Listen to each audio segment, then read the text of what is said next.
ഇന്നത്തെ നമ്മുടെ ഡിസ്കഷൻ്റെ ടോപ്പിക് എന്ന് പറയുന്നത് discourse on modernity in Indian context എന്നുള്ളതാണ്.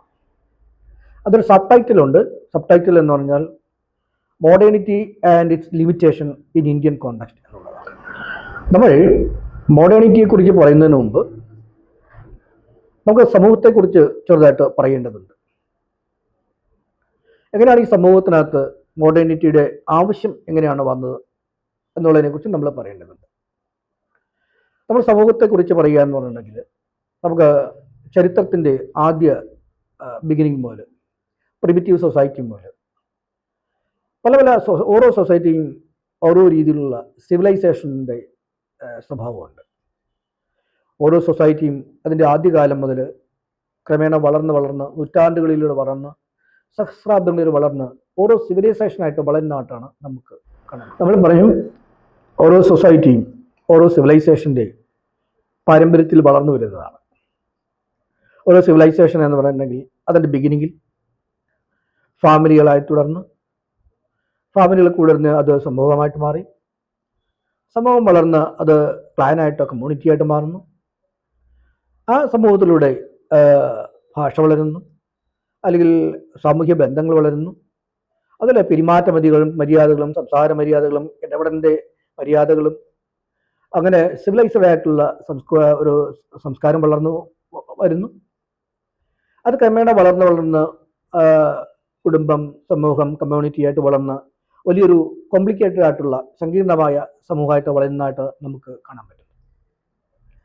അത് ഈ ആദ്യകാല സൊസൈറ്റിയുടെ വളർച്ച അത് ഒരു 1-2 നൂറ്റാണ്ടുകളല്ല, അതായത് സഹസ്രാബ്ദങ്ങളായിട്ട് 7-8 സഹസ്രാബ്ദങ്ങളായിട്ട് വളർന്ന് വലിയ സിവിലൈസേഷനായിട്ട് വരുന്നതായിട്ടാണ് നമുക്ക് കാണാൻ പറ്റും.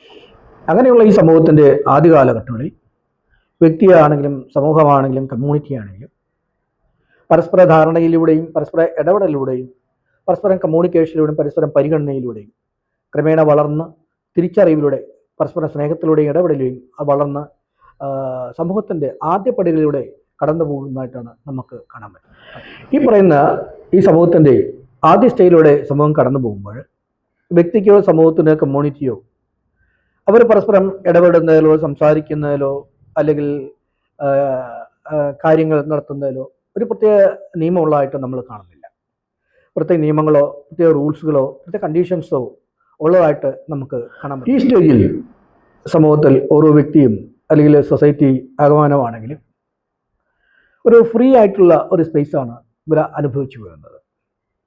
വ്യക്തിയാണെങ്കിലും സമൂഹമാണെങ്കിലും ഫ്രീ ആയിട്ട് സ്പിരിറ്റിൽ ഒരു സ്റ്റേജിലൂടെ ഒരു സ്പേസിലൂടെ ജീവിക്കുകയും ഫ്രീ ആയ സ്പേസിലൂടെ അവർ പെരുമാറുകയും കമ്മ്യൂണിക്കേറ്റ് ചെയ്യുകയും ഇൻട്രാക്ട് ചെയ്യുകയും അങ്ങനെ ജീവിതത്തിൻ്റെ എല്ലാ മേഖലകളിലും ഒരു ഫ്രീഡം, ഒരു അൺലിമിറ്റഡ് ഫ്രീഡം ഇവർ അനുഭവിച്ചിരുന്നതായിട്ട് നമുക്ക് കാണാൻ പറ്റും.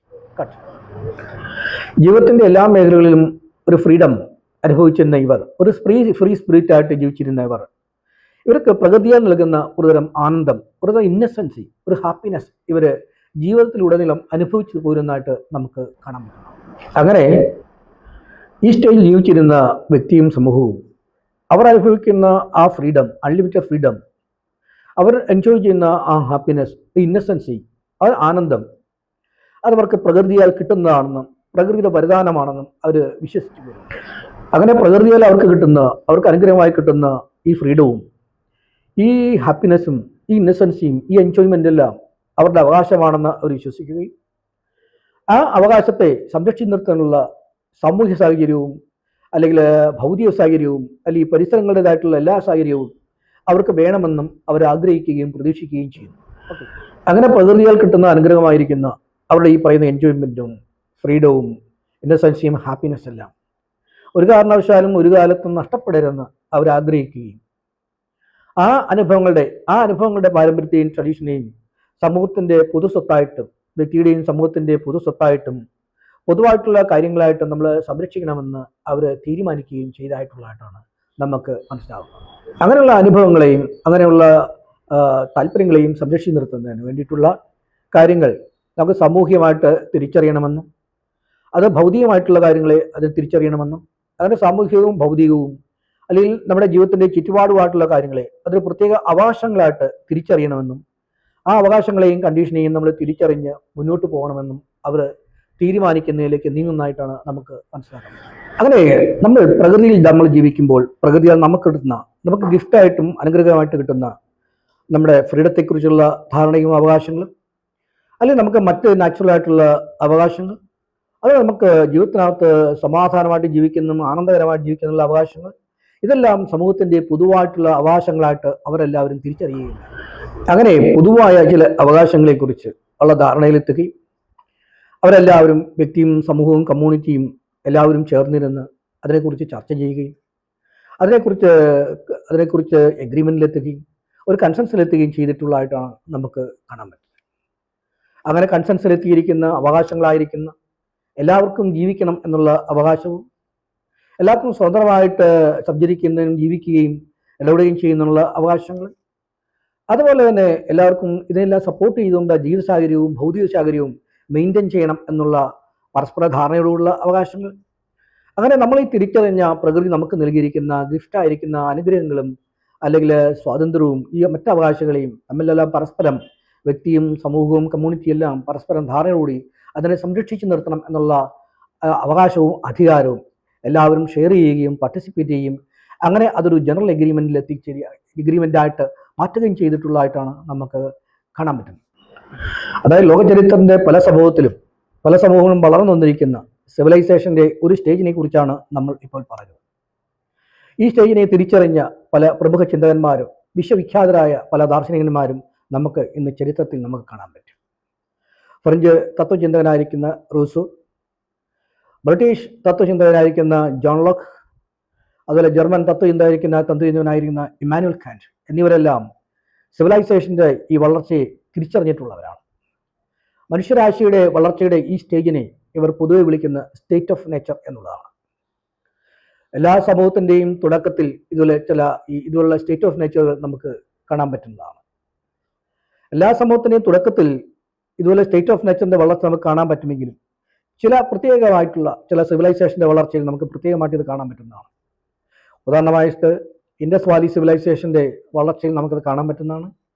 അതുപോലെ മെസപ്പൊട്ടേമിയൻ സിവിലൈസേഷൻ്റെ വളർച്ചയിൽ നമുക്കിത് കാണാൻ പറ്റുന്നതാണ്. നമ്മൾ ഈ പറഞ്ഞിരിക്കുന്ന ദാർശനികന്മാർ പ്രധാനമായിട്ടും 18-ാം നൂറ്റാണ്ടിൽ ജീവിച്ചിരുന്ന ഫ്രഞ്ച് ചിന്തകനായിരുന്ന ഫ്രഞ്ച് റെവല്യൂഷൻ്റെ പിതാവ് എന്നറിയപ്പെടുന്ന റൂസോയാണെന്ന്, മറ്റൊന്ന് ബ്രിട്ടീഷ് ഹ്യൂമൻ റൈറ്റ്സ് റെവല്യൂഷൻ്റെയും മൂവ്മെൻറ്റിൻ്റെയും കർത്താവായിരിക്കുന്ന ജോൺ ലോക്കാണ് മറ്റൊന്ന് ഫിലോസഫിയിൽ മോഡേൺ യൂറോപ്യൻ ഫിലോസഫിയിൽ കോപ്പർനിക്കൻ റെവല്യൂഷൻ്റെ പിതാവ് എന്നറിയപ്പെടുന്ന ഇമ്മാനുവൽ കാന്റാണ് മറ്റൊരു വിശ്വവിഖ്യാതനായ ചിന്തകൻ.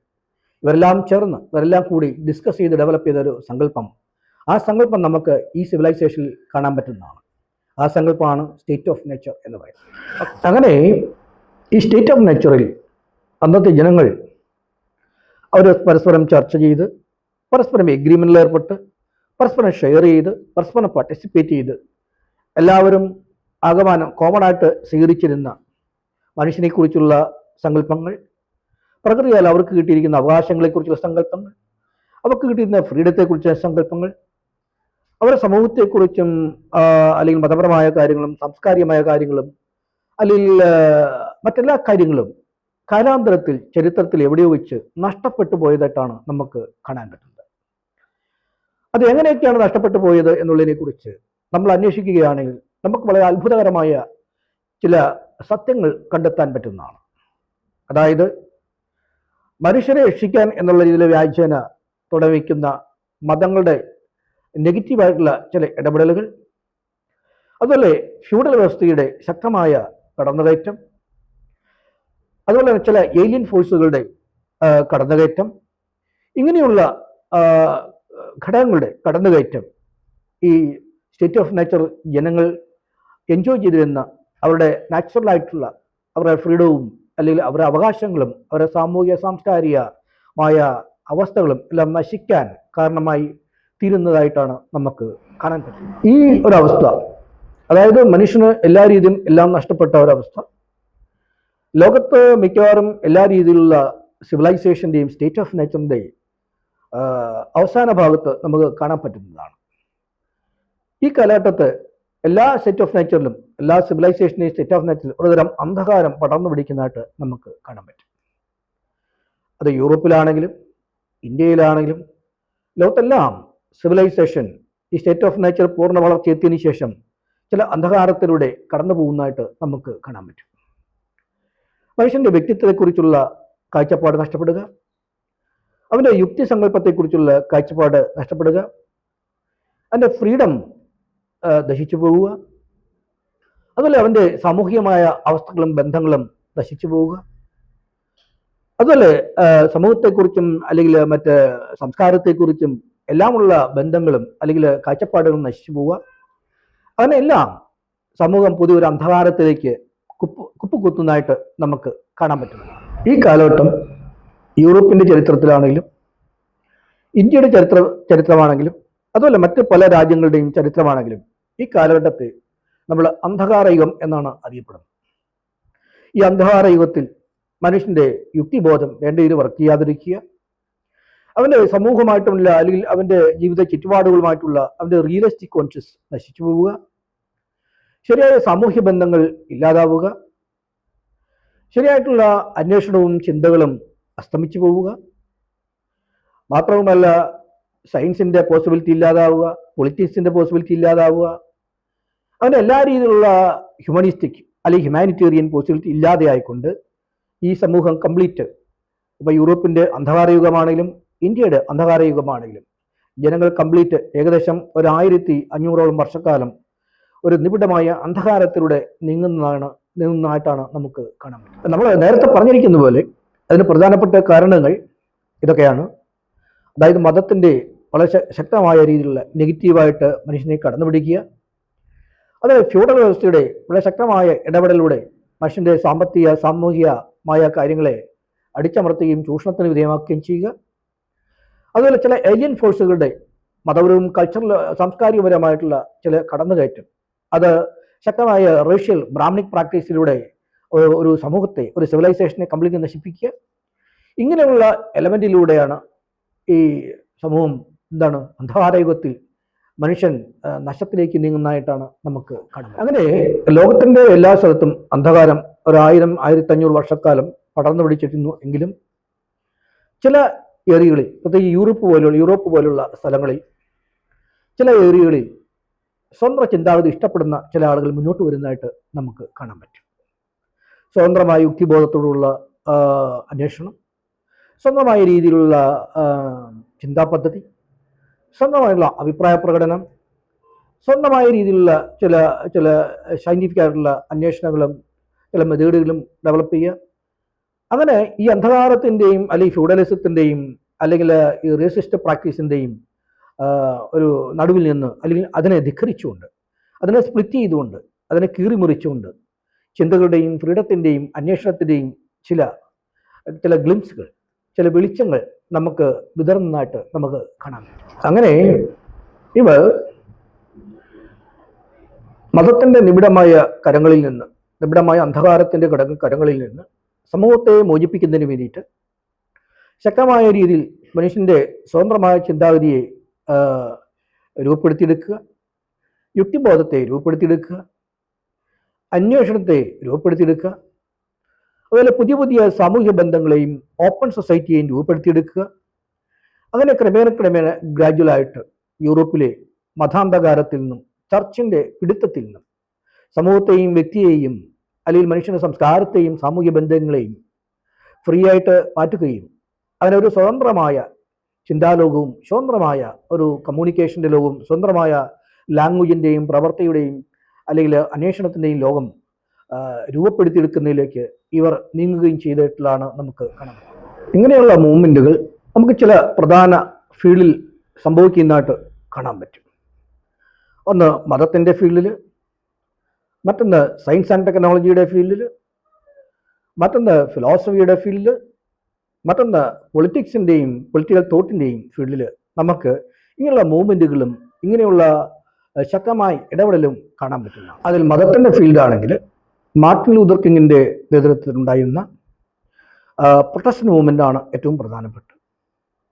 മനുഷ്യൻ്റെ വിശ്വാസത്തെയും മനസാക്ഷി സ്വാതന്ത്ര്യത്തെയും സംരക്ഷിക്കുന്നതിനും മതപരമായ കാര്യങ്ങൾ മനുഷ്യന് ഫ്രീ ആയിട്ടുള്ള നിലപാടും കാഴ്ചപ്പാടും ജീവിത രീതിയും വികസിപ്പിച്ചെടുക്കുന്നതിനും മാർട്ടിൻ ലൂതർ കിങ് വളരെ വളരെ അടിസ്ഥാനപരമായിട്ടുള്ള വളരെ റെവല്യൂഷണറി ആയിട്ടുള്ള ഒരു റിഫോർമേറ്റീവ് മൂവ്മെൻ്റാണ് യൂറോപ്പിൽ കൊണ്ടുവന്നത്. അത് ഫിലോസഫിയുടെ ഫീൽഡാണെങ്കിൽ ജർമ്മൻ തത്വചിന്തകനായ ഇമ്മാനുവൽ കാന്റിൻ്റെയും റെനെ ഡെക്കാർത്തിയുടെയും ഫിലോസഫി വളരെ ശക്തമായ രീതിയിൽ സ്വാധീനം ചെലുത്തുകയുണ്ടായി. അതുപോലെ സയൻസിൻ്റെ ഫീൽഡാണെങ്കിൽ നമുക്ക് ഗലീലിയനെ പോലെയുള്ള ആളുകൾ, കോപ്പർനിക്കസിനെ പോലെയുള്ള ആളുകൾ, 18ാം നൂറ്റാണ്ടിൽ അവസാനമായിട്ട് ബ്രിട്ടീഷ് സയൻറ്റിസ്റ്റായിരുന്ന ന്യൂട്ടനെ പോലെയുള്ള ആളുകൾ, ഇവരെല്ലാം സയൻസിൻ്റെ ഫീൽഡിൽ വളരെ ശക്തമായ കോൺട്രിബ്യൂഷൻ നടത്തിയിട്ടുള്ളവരാണ്.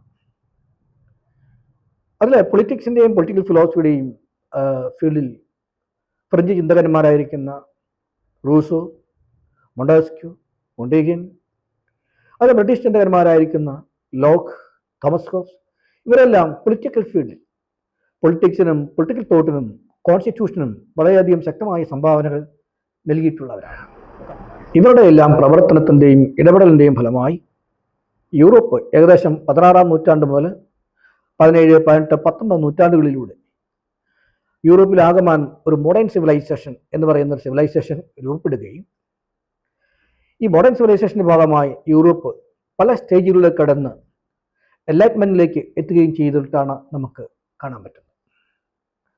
അതായത് റെനൈസൻസ് പീരീഡ്, മോഡേൺ സിവിലൈസേഷൻ്റെ ലാസ്റ്റ് എൻലൈറ്റ്മെൻറ്റ് പീരീഡ്, അങ്ങനെ യൂറോപ്പിലാകമാനം മോഡേണിറ്റിയുടെ ഒരു ശക്തമായ രൂപീകരണം നടക്കുകയും ചെയ്തതായിട്ട് നമുക്ക് കാണാൻ പറ്റും. അതിൻ്റെ ഫലമായിട്ട് മനുഷ്യൻ്റെ യുക്തിബോധം പരമാവധി സ്വതന്ത്രമാവുകയും യുക്തിചിന്ത ഫ്രീ ആവുകയും അവൻ്റെ അന്വേഷണ സ്വാതന്ത്ര്യം ഫ്രീ ആവുകയും അവൻ്റെ ചിന്തയും അവൻ്റെ പ്രഭാഷണവും അവൻ്റെ ഭാഷയും അവൻ്റെ പ്രവൃത്തിയും ബിഹേവിയർ എല്ലാം ഒരു സ്വതന്ത്രമായ വേൾഡിലേക്ക്, ഒരു തുറന്ന ജീവിതത്തിലേക്ക്, ഒരു തുറന്ന ലോകത്തേക്ക്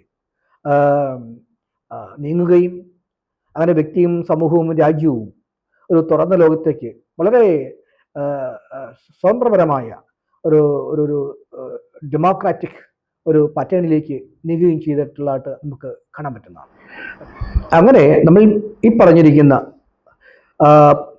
പ്രസ്ഥാനങ്ങളുടെയും ഇടപെടലുടെയും ഫലമായിട്ട് നമുക്ക് എങ്ങനെയാണോ നമ്മുടെ ചരിത്രത്തിൻ്റെ പ്രിമിറ്റീവ് സ്റ്റേജിൽ നമുക്ക് എങ്ങനെയാണോ മനുഷ്യന് എങ്ങനെയാണോ സ്റ്റേറ്റ് ഓഫ് നേച്ചർ അവൻ്റെ ഫ്രീഡവും അവകാശങ്ങളും സ്വതന്ത്രമായ സാമൂഹിക അവസ്ഥയും നഷ്ടപ്പെട്ടത്, അത് മോഡേൺ കാലത്ത് ഇവരുടെ എല്ലാം പ്രവർത്തന ഫലമായി ഇടപെടലിൻ്റെ ഫലമായി ഗ്രാജുവലായിട്ട് നമുക്ക് നഷ്ടപ്പെട്ട ആ സ്വാതന്ത്ര്യവും നമ്മുടെ അവകാശവും ആ സാമൂഹ്യ രാഷ്ട്രീയ അവസ്ഥകളും നേടിയെടുക്കുന്നതിലേക്ക് സമൂഹം നീങ്ങുന്നതായിട്ടാണ് നമുക്ക് കാണാൻ പറ്റിയിട്ടുള്ളത്.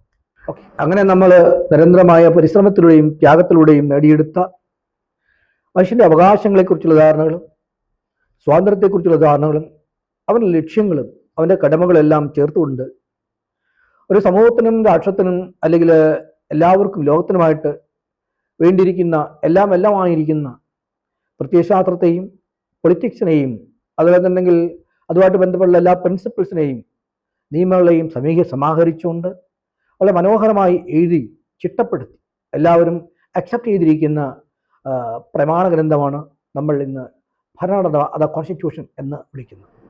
20ാം നൂറ്റാണ്ടിൽ ജീവിച്ചിരുന്ന ജർമ്മൻ തത്വചിന്തകനായിരിക്കുന്ന ഹെബർമാസിന് ഈ മോഡേണിറ്റിയെക്കുറിച്ചുള്ള ഒരു മഹത്തരമായൊരു അഭിപ്രായം നമുക്ക് കാണാൻ പറ്റുന്നതാണ്. അദ്ദേഹത്തിൻ്റെ അഭിപ്രായത്തിൽ മോഡേണിറ്റിക്ക് ഒരു പ്രൊജക്റ്റ് ഉണ്ടെന്നുള്ളതാണ്. പ്രൊജക്റ്റ് ഓഫ് മോഡേണിറ്റി എന്നാണ് പറയുന്നത്. എന്താണ് project of modernity? Project of modernity എന്നുണ്ടെങ്കിൽ എമാൻസിപ്പേഷൻ ഓഫ് ഓൾ എന്നുള്ളതാണ്. എല്ലാവരുടെയും എമാൻസിപ്പേഷനാണ്. എന്താണ് എമാൻസിപ്പേഷൻ? എമാൻസിപ്പേഷൻ എന്നുണ്ടെങ്കിൽ എല്ലാ രീതിയിലുള്ള പിന്നാക്കാവസ്ഥയിൽ നിന്നുള്ള, എല്ലാ രീതിയിലുള്ള റെച്ചഡ്നെസ്സിൽ നിന്നുള്ള, എല്ലാ രീതിയിലുള്ള മിസറബിൾ കണ്ടീഷനിൽ നിന്നുള്ള ഫ്രീഡമാണ് എമാൻസിപ്പേഷൻ എന്ന് പറയുന്നത്. ദാരിദ്ര്യത്തിൽ നിന്നുള്ള എമാൻസിപ്പേഷൻ, അന്ധകാരത്തിൽ നിന്നുള്ള എമാൻസിപ്പേഷൻ, അജ്ഞതയിൽ നിന്നുള്ള എമാൻസിപ്പേഷൻ, അതുപോലെ സോഷ്യൽ കൾച്ചറലി റിലീജിയസ് പൊളിറ്റിക്കലായി എന്തുകൊണ്ട് മനുഷ്യനെ ബാധിക്കുന്ന എല്ലാ രീതിയിലുള്ള ബാക്ക്വേർഡ്നെസ്സിൽ നിന്നുള്ള എമാൻസിപ്പേഷനാണ് ഈ മോഡേണിറ്റി എന്നുകൊണ്ട് പ്രൊജക്റ്റ് ഉദ്ദേശിക്കുന്നത്. അപ്പോൾ വ്യക്തിയും സമൂഹവും രാഷ്ട്രവും എല്ലാ രീതിയിലുള്ള പിന്നാക്കാവസ്ഥയിൽ നിന്നും ഫ്രീ ആകണം എന്നുള്ളതാണ് മോഡേണിറ്റിയുടെ പ്രധാനപ്പെട്ട ഒരാശയം എന്നുള്ളതാണ് ഹേബർമാസ് പറയുന്നത്. ഈ മോഡേണിറ്റി മറ്റൊരാശയം എന്ന് പറയുന്നുണ്ടെങ്കിൽ ഗ്രോത്ത് ആൻഡ് ഡെവലപ്മെൻ്റ് ആണ്.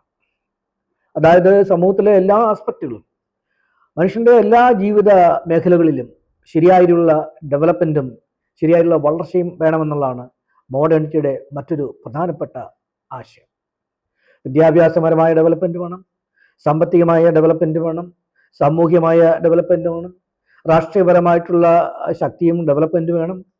അങ്ങനെ ഡെവലപ്പ് ചെയ്യുന്ന ഒരു സൊസൈറ്റി ആൻഡ് സ്റ്റേറ്റ് ലോകത്തെ മറ്റ് ഏതൊരു ഡെവലപ്ഡ് ആയിട്ടുള്ള ശക്തിയോടും സ്റ്റേറ്റിനോടും കോമ്പറ്റ് ചെയ്ത് ഗ്രോത്തിലൂടെയും ഡെവലപ്മെൻറ്റിലും മുന്നോട്ട് പോകുന്ന വളരെ വളരെ മനോഹരമായ, വളരെ അക്സെപ്റ്റബിൾ ആയിട്ടുള്ള, വളരെ റാഷണൽ ആയിട്ടുള്ള, സയൻറ്റിഫിക് ആയിട്ടുള്ള പ്രൊജക്റ്റാണ് മോഡേണിറ്റി മുന്നോട്ട് വയ്ക്കുന്നത് എന്നുള്ളതാണ് ഹേബർമാസ്.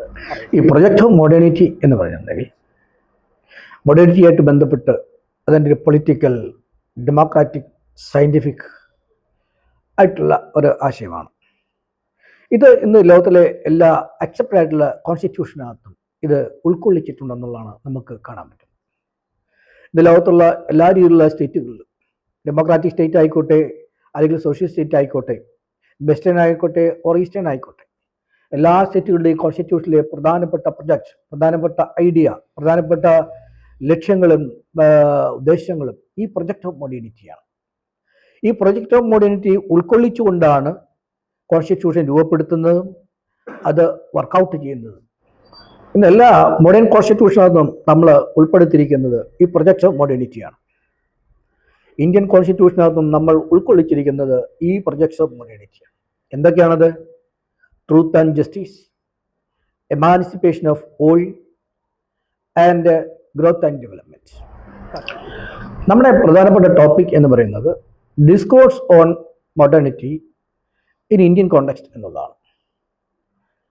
പക്ഷെ അത് ഡിസ്കസ് ചെയ്യുമ്പോൾ അതൊരു സബ് ടൈറ്റിൽ ഉണ്ട്, modernity and its limitation in Indian context എന്നുള്ളത്. പക്ഷേ ഈ പ്രൊജക്ഷൻ മോഡേണിറ്റി ഇന്ത്യൻ കോണ്ടെക്സ്റ്റിൽ വർക്ക് ചെയ്യുന്നതിന് ചില ലിമിറ്റേഷൻ ഉണ്ടെന്നുള്ളതാണ് നമുക്ക് കാണുന്നത്. ഇതിൻ്റെ ആശയങ്ങളും ഇതിൻ്റെ പൊളിറ്റിക്സും പ്രത്യയശാസ്ത്രങ്ങളും ഇതിൻ്റെ പ്രിൻസിപ്പിളും വർക്കൗട്ട് ചെയ്യുമ്പോൾ വളരെ ശക്തമായ രീതിയിലുള്ള റെസിസ്റ്റൻസ് നമുക്ക് കാണാൻ പറ്റും. ഇന്ത്യയിൽ വളരെ ശക്തമായി നിലനിൽക്കുന്ന, ചരിത്രപരമായി നിലനിൽക്കുന്ന ചില ട്രഡീഷൻ, ചില കൾച്ചർ, ചില റിലീജിയൻ, ചില മൾട്ടി ലിംഗ്വിസ്റ്റിക്, ചില മൾട്ടി സ്റ്റേറ്റ്, മൾട്ടി റിലീജിയസ് ആയിട്ടുള്ള അനേകം ഘടകങ്ങൾ ഈ മോഡേണിറ്റിയുടെ പ്രൊജക്റ്റ് പൂർണ്ണമായും വർക്കൗട്ട് ചെയ്യുന്നതിൽ റെസിസ്റ്റ് ചെയ്യപ്പെടും. ഒന്ന്, നമ്മുടെ സ്റ്റേറ്റ് ആകമാനമായിട്ടുള്ള മൾട്ടി ലിംഗ്വിസ്റ്റിക് ഡിവിഷൻസ് വളരെ ശക്തമായ രീതിയിലുള്ള റെസിസ്റ്റൻസ് ക്രിയേറ്റ് ചെയ്യപ്പെടുന്നുണ്ട്. അതിന് പ്രധാനപ്പെട്ട കാരണം എന്നുണ്ടെങ്കിൽ ഈ മൾട്ടി ലിംഗ്വിസ്റ്റിക് സ്റ്റേറ്റുകൾ അതിന് ഷെയർ ആൻഡ് പാർട്ടിസിപ്പേഷൻ വേണ്ട രീതിയിൽ അല്ല വർക്കൗട്ട് ചെയ്യുന്നത്. നമ്മുടെ പ്രൊജക്റ്റിൻ്റെ റിസോഴ്സിനെയും അല്ലെങ്കിൽ പ്രൊജക്റ്റിൻ്റെ ഉദ്ദേശങ്ങളും അതിൻ്റെ പവറും ഡിസ്റ്റോർട്ട് ചെയ്യപ്പെടുന്നതായിട്ടാണ് നമുക്ക് കാണപ്പെടുന്നത്. അതായത് കോൺസ്റ്റിറ്റ്യൂഷനിൽ നമ്മൾ പറയുന്ന മോഡേണിറ്റിയുടെ ഈ പ്രൊജക്റ്റുകൾ അത് വേണ്ട രീതിയിൽ ഷെയർ ചെയ്യപ്പെടുകയോ പാർട്ടിസിപ്പേറ്റ് ചെയ്യപ്പെടുകയോ അത് വേണ്ട രീതിയിൽ അത് അതിൻ്റെ റിസോഴ്സ്ഫുള്ളായിട്ട് എത്തേണ്ട രീതിയിൽ ഇന്ത്യയിലെ എല്ലാ സ്റ്റേറ്റുകളിലും എല്ലാ ഭാഷാന്തരമായിട്ടുള്ള സ്റ്റേറ്റുകളുടെ വ്യത്യാസങ്ങൾ ചെല്ലുന്നില്ല എന്നുള്ളതാണ് നമുക്ക് കാണാൻ പറ്റും. മറ്റൊരു ഡിഫറൻസ് ഇന്ത്യയിലെ ജനങ്ങളിനകത്ത് കാണുന്ന, ഇന്ത്യയിലാകമാനം കാണുന്ന മൾട്ടി റിലീജിയസ് ഡിഫറൻസുകളാണ്.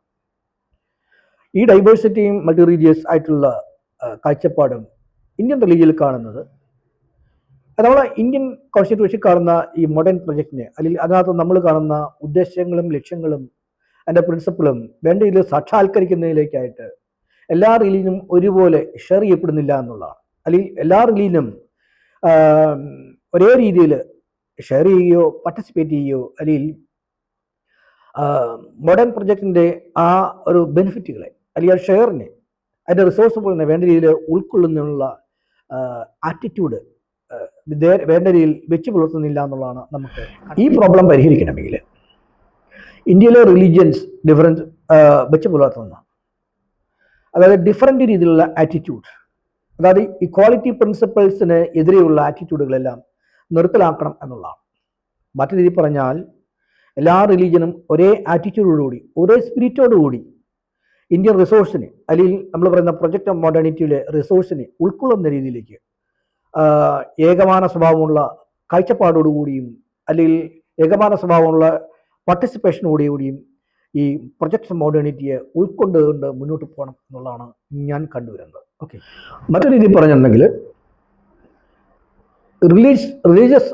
റിലീജിയൻസ് തമ്മിലുള്ള ഡിഫറൻസ്, അതായത് റിലീജിയസ് ഡിഫറൻസുകളെ നിയമം മൂലം നിരോധിക്കുകയും അതേസമയത്ത് റിലീജിയനായിട്ട് ബന്ധപ്പെട്ട മനുഷ്യൻ്റെ വിശ്വാസവും അല്ലെങ്കിൽ മനസാക്ഷി സ്വാതന്ത്ര്യവും പ്രൊട്ടക്റ്റ് ചെയ്യപ്പെടുകയും റിലീജിയൻ്റെ പ്രവർത്തനങ്ങളെ പബ്ലിക് സ്പേസിൽ നിരോധിക്കുകയും ചെയ്യണം എന്നുള്ളതാണ് നമ്മൾ കാണുന്നത്.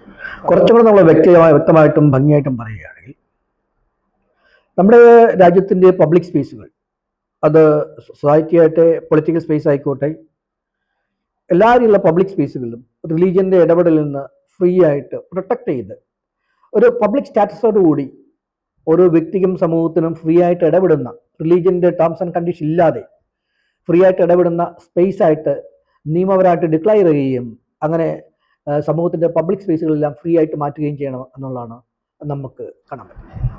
നമ്മൾ പറഞ്ഞു വരുന്നത്, നമ്മുടെ രാജ്യത്തെ ഓരോ പൗരനും ഓരോ വ്യക്തിയും സമൂഹത്തിൽ ഓരോ ഫ്രീ സ്പിരിറ്റായിട്ട് ജീവിക്കുകയും പ്രകൃതിയാൽ നമുക്ക് കിട്ടുന്നതും നമ്മുടെ കോൺസ്റ്റിറ്റ്യൂഷൻ അനുവദിച്ചു തരുന്നതുമായിട്ടുള്ള അവകാശങ്ങളെ ഫ്രീ ആയിട്ട് ഉപയോഗിക്കുന്നതിനുള്ള ഒരു അന്തരീക്ഷം, സ്പേസ് നമുക്ക് ഉണ്ടാകുന്നതിന് വേണ്ടിയിട്ട് നിയമം അതിന് വേണ്ടി ഇതിൽ പ്രൊട്ടക്ഷൻ ഏർപ്പെടുത്തുകയും അതിന് വേണ്ടിയുള്ള മെത്തേഡ് ടെക്നിക്സ് ഏർപ്പെടുത്തുകയും ചെയ്യണം എന്നുള്ളതാണ് നമുക്ക് കാണാൻ പറ്റുന്നത്.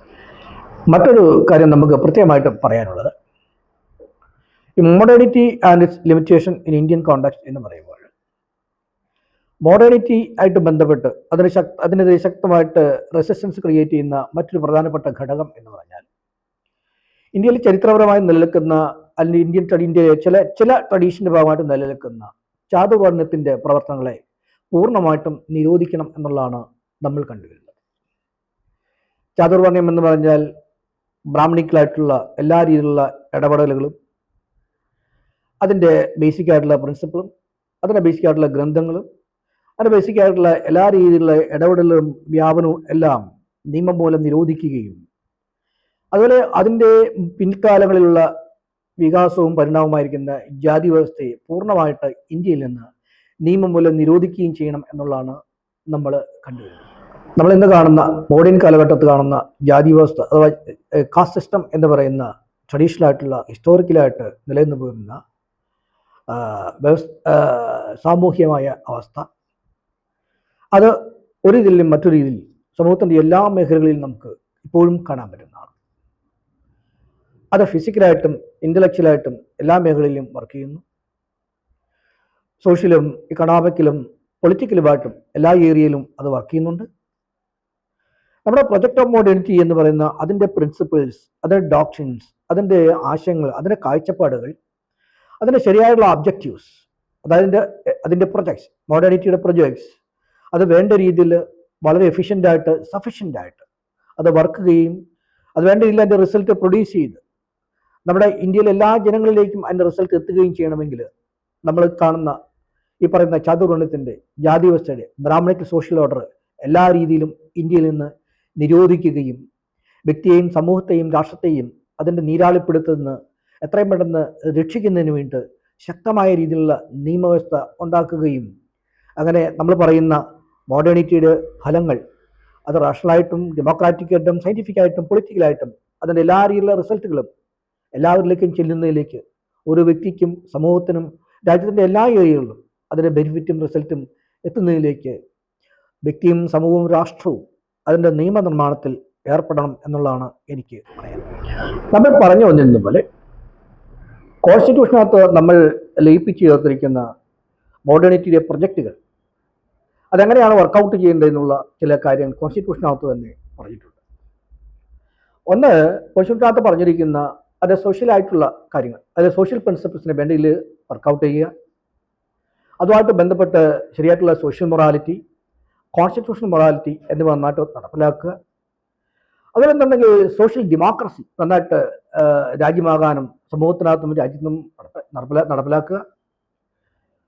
അതുപോലെ കോൺസ്റ്റിറ്റ്യൂഷനകത്ത് പറഞ്ഞിരിക്കുന്ന ഇക്കണോമിക്കലായിട്ടുള്ള പ്രിൻസിപ്പിൾസിനെ വേണ്ട രീതിയിൽ നടപ്പിലാക്കുക, ശരിയായ ഡിസ്ട്രിബ്യൂഷൻ നടപ്പിലാക്കുക. അതുപോലെ ഇക്കണോമിക് ഡെമോക്രസി വേണ്ട രീതിയിൽ വർക്കൗട്ട് ചെയ്യുക, സമൂഹവും വ്യക്തിയും എല്ലാവർക്കും ശരിയായ രീതിയിലുള്ള സാമ്പത്തികമായിട്ടുള്ള സഫീഷ്യൻ്റ് ആയിട്ടുള്ള ഡിസ്ട്രിബ്യൂഷൻ, എല്ലാ രീതിയിൽ ഷെയറും പാർട്ടിസിപ്പേഷനും എല്ലാവർക്കും കിട്ടത്തക്ക രീതിയിൽ സാമ്പത്തിക കാര്യങ്ങൾ അറേഞ്ച് ചെയ്യുക. അതുപോലെ പൊളിറ്റിക്കലായിട്ടുള്ള ഡെമോക്രസി വേണ്ട രീതിയിൽ നടപ്പിലാക്കുക.